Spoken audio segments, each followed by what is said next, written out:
When it comes to sports nutrition for cycling and triathlon, I like to view it in three distinct but related components. We've got our everyday nutrition, we have our training nutrition, and we have our racing or our event nutrition.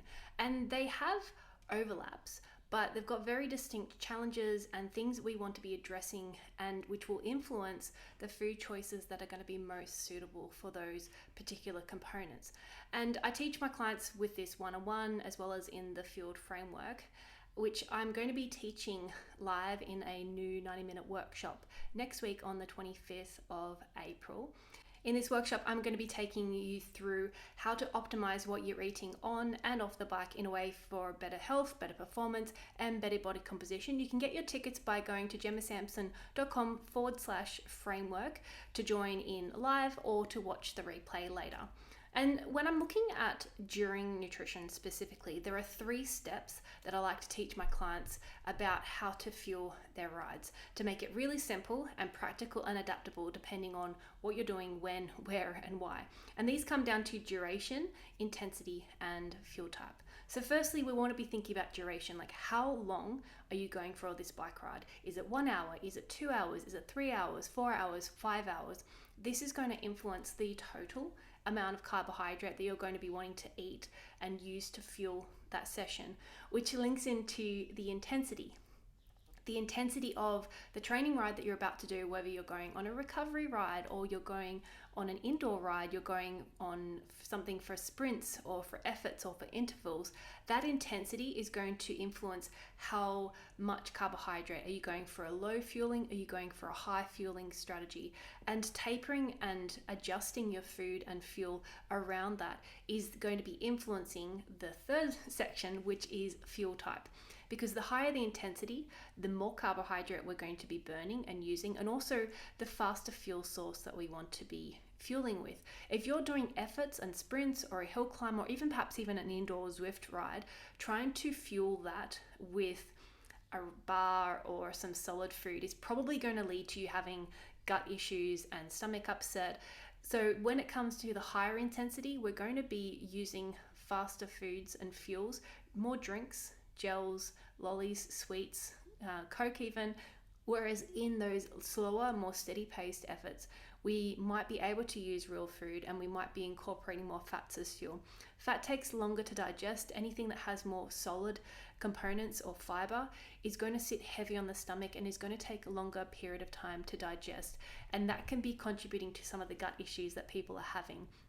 So this really comes down to testing it out for yourself and playing around in your training sessions to find the best solutions for you. There isn't one perfect food.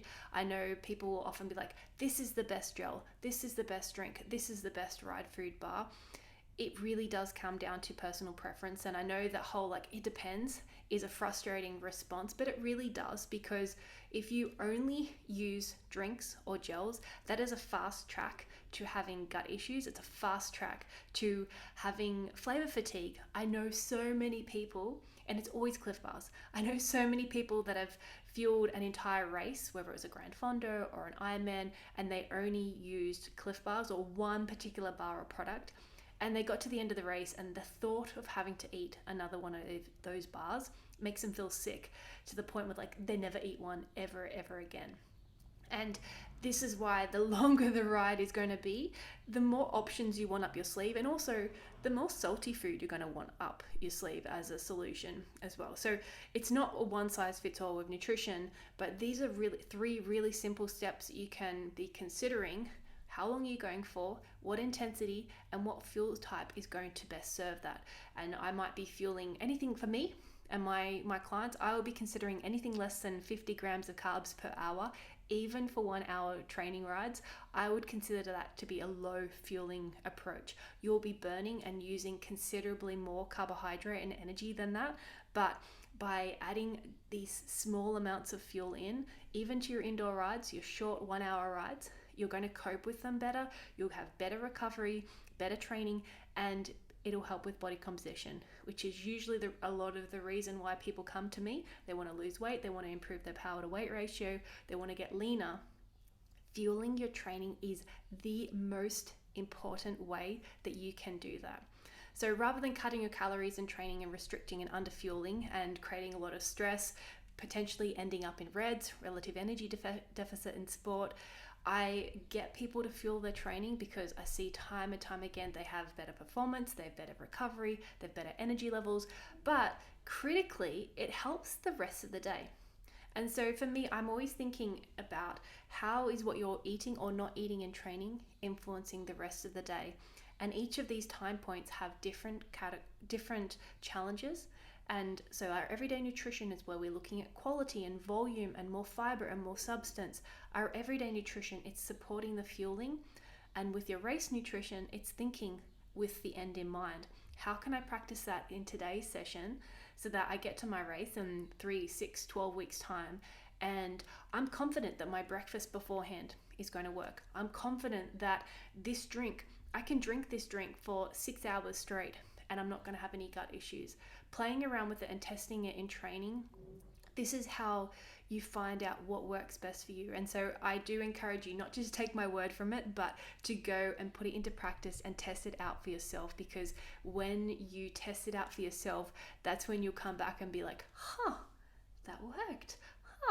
I didn't realize that it wasn't normal to feel so tired or fatigued.